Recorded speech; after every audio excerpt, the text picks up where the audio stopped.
Hello বন্ধুরা, আশা করি সবাই ভালো আছো।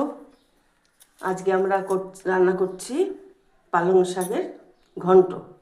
তার জন্য লাগছে ফোড়নে দেব তেজপাতা, শুকনো লঙ্কা আর জিরে আর কালো জিরে, আর দেব ডালের বড়ি, আর লাগবে পিঠালি দেওয়ার জন্য একটুখানি চালের গুঁড়া আর সামান্য হলুদ।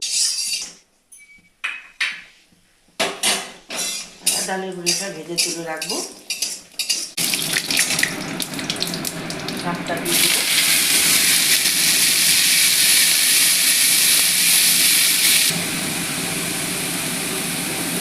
লবণ,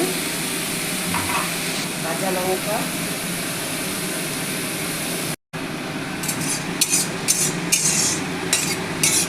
ঢাকা দিই।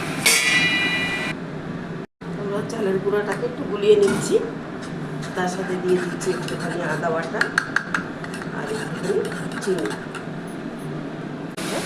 সেদ্ধ হয়ে গেছে, এবার একটু ভাজা ভাজা করে নেব। একটু আদা দিয়ে দিলাম,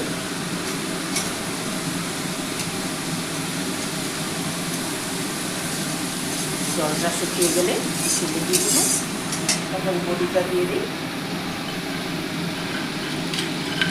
বড়িটা ভেঙে দেবো।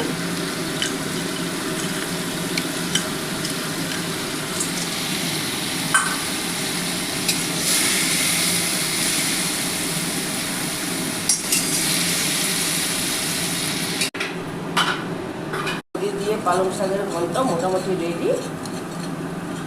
এবার আমরা পিঠালি দিয়ে দেবো, পিঠালি দিয়ে নামিয়ে নেব।